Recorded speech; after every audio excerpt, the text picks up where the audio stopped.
Hello, everyone. I am back. I want to talk something that I am very much interested in, and we don't talk enough about. School is now in session in some places. Yes, kids are back in school. So I hope everybody act accordingly and let these kids have a very good school year. Okay. Now, I want to talk about NGOs.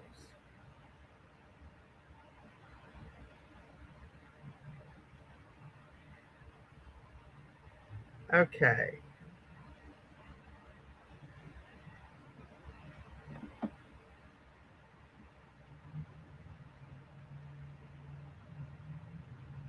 Um,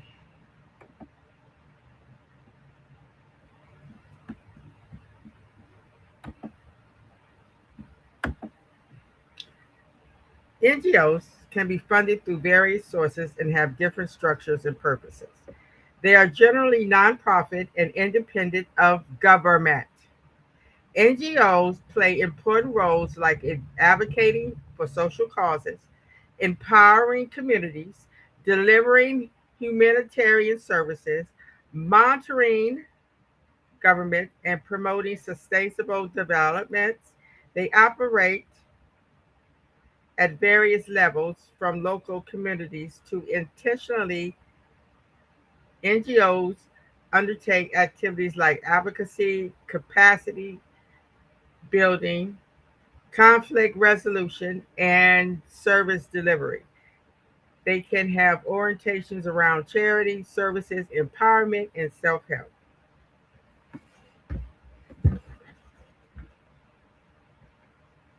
That's what we need. We need more. But I'm going to talk about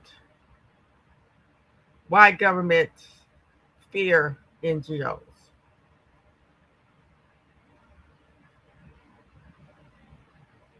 Oh, why do they fear organizations that give self help, charity, empowerment? Well, now, around the world, governments are tightening their grip on NGOs, from new foreign agent laws to criminal charges against humanitarian workers. The question is simple: why?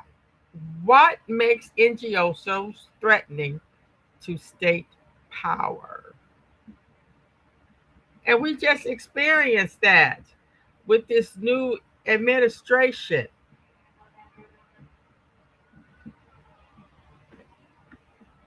Yes, this new administration. Uh, okay.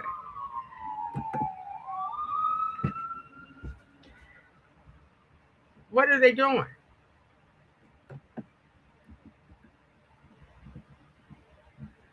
Just what they did to the um, where they got rid of the AID. I can't remember it. Yeah, it's a shame what they did. Now people are dying because of them eliminating the ASID. Now, this isn't a limitation to authoritarian states. Even democratic governments have grown more skeptical of NGOs, especially those working on human rights, migration, and anti corruption. This is what I'm saying. These governments, oh, they wicked. They don't want to see us do good and do better for ourselves and be happy. They want us to stay sad and mad and depressed. Okay? Because sad and depressed people spend more money on things they don't need, like alcohol, and drugs, and clothes, and lavish vacations, and all the other evil stuff. Can you believe it? Men are still buying women of the night. These Christian men. Governments rely heavily on controlling information. That's why they don't want black people to have their own news station. They shape national narratives, define threats, and present their version of events. NGOs will disrupt that because if we got together and start talking among one another and exchanging vital information and beginning to get to know one another and trust in one another, the government think that it would be a threat to what? Human rights groups document abuse. Environmental organizations expose illegal mining or pollution. Election observers report irregularities. Now, when NGOs publish findings that contradict official statements, governments lose control of the story. You see that happening now with the Smithsonian. And that's a major source of political anxiety. Now, we want to know why these many DGOs act as watchdogs. They investigate corruptions, police brutality, discrimination, and human rights violations. Yeah. Now we also see that the Board of Education is getting rid of different aspects of discrimination and also civil rights violations. They are making it smaller to say something was against their civil rights. Why do they want to do that? It's all geared to getting rid of Social Security, Medicaid, and putting what people that they call undesirable away.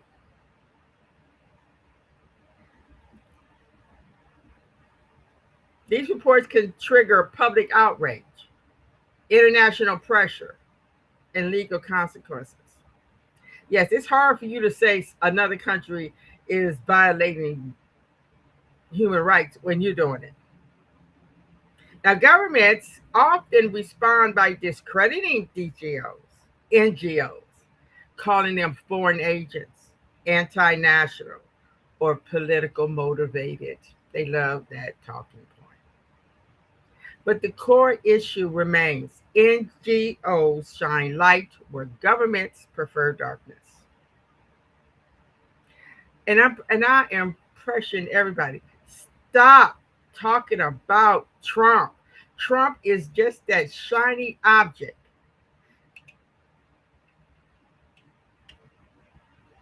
To distract people from what's really going on. Now, funding is power.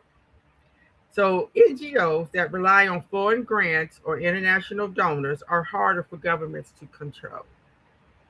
Independent funding means independent action, and governments know it. That's why if I ever had an organization, the government will not be anywhere near it. And I know they have where you can learn how to ask for government loans and government grants and all that. No, because you have to be willing to bend down, bow down to them. You're not going to be able to help the people that need to be helped. That's why many states impose strict financial reporting rules, freeze NGO bank accounts, or ban foreign funding entirely. The goal is simple: reduce autonomy, increase dependency, and limit influence. That's why we didn't know that the government could go in and tell colleges what to do. Yeah. See, we didn't know that. NGOs don't just publish reports, they organize people. And see, they scared of that because they don't know who's who. And with all this surveillance, that's why they need so much money, because they want to be able to protect themselves, not only with just those NDAs, but also with surveillance, because they know people could come in with cameras all kind of places, cameras on their phone, cameras on the glasses, cameras on their ink pens, cameras on their belt buckle. And a lot of them do get caught, but what they do is they pay them off because they love their secrets. They love secrets.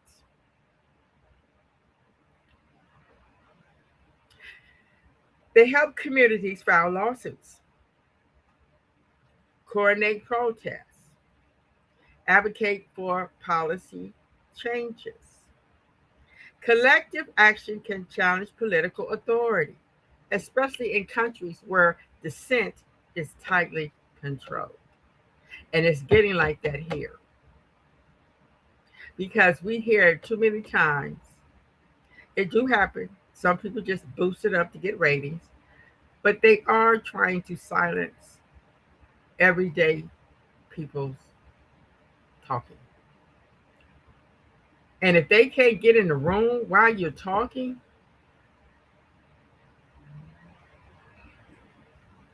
now for governments, NGOs represent a potential catalyst for public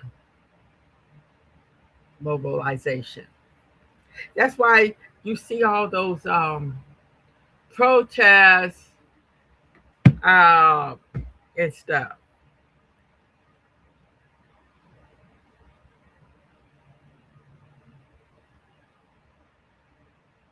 And they can be destabilizing. We don't know how important those NGOs are. Now, the fear of NGOs become clear when we look at real examples. For example, like Russia introduced a foreign agent law that labels NGOs receiving international funding as potential threats. India tightened its FCRA regulations restricting how NGOs can use foreign funds. Hungary passed laws targeting migration related NGOs. Greece has prosecuted humanitarian workers under felony charges related to migration assistance. And it goes on and on. Different countries have done so much to stop NGOs from forming and also being able to be funded and also stop them from helping people. Now, at the heart of the issue is power.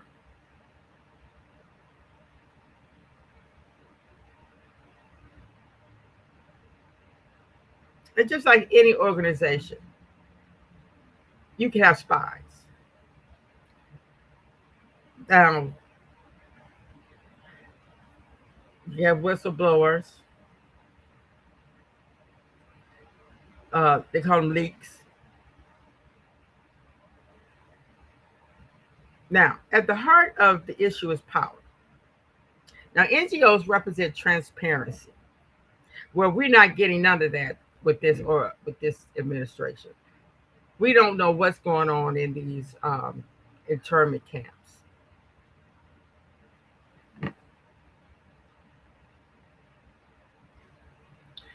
Uh, NGOs bring about accountability and citizen participation. It's time all of us as citizens should be participating in this corrupt regime, and we need to get rid of it. And it's not about doing a coup or a takeover or anything like that. This is a regime that needs to be put down, just like uh, Nazism was. They tried, but you know what? It took thousands, millions of lives to be snuffed out to get rid of just a handful of people, really. And that shouldn't be. All the people should not have to lose their life to get rid of what? Maybe 100,000 men and women that was doing the Nazism, compared to millions of people losing their lives. As global politics shift towards stronger state power, the space for independent civil society is narrowing. We just don't know how much trouble we are in right now. Now, NGOs is becoming more confrontational. Some states see NGOs as partners. Others see them as threats. Why they don't want us helping one another? They have proved over and over and over they don't want to help us. A future of civil society may depend on how this tension evolves and whether citizens continue to defend the organizations that defend them. A lot of us don't know about these NGOs because they try not to be too visible, but if enough of them come up, they can help more people. And that's why we are in the position we're in now, because we don't have enough organizations to help one another. Just like I'm trying to start an organization, but I don't want any government help. And I know that everything is against me help organize where we can help one another, because the state is not helping us. That's why you have so many domestic violence incidents.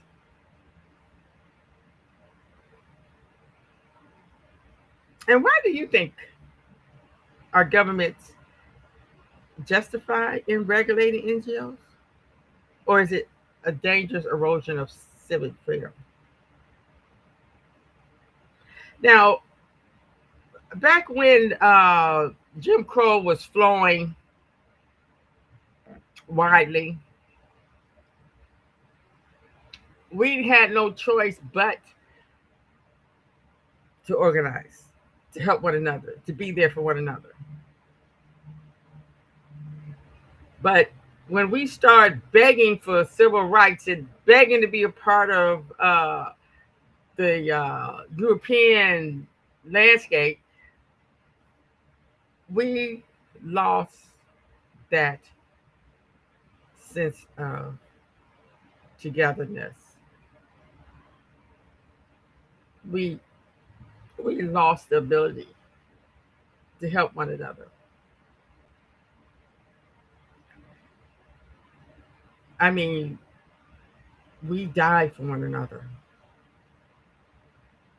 Those kids didn't go to that lunch counter for themselves. They went for all disenfranchised people. Now that they was able to get off of that and be able to go into the Gucci store and the Michael Kors store, it's like we don't need nobody no more.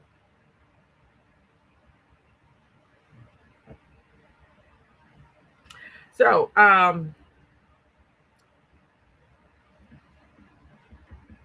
we have to get back to power that has been invested in us from the moment of birth. And you know what that power was? That power was being able to go through that birthing canal, make it through 9 months inside of this foreign body,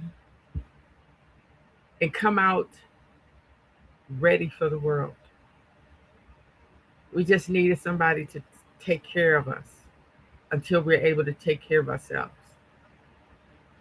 Even that is now under attack.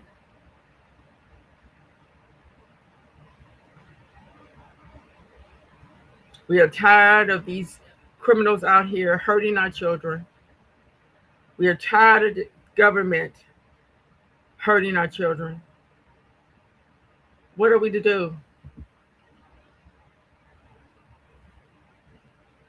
It's simple. Start helping one another. Thank you for listening. Have a great day. Have a great day.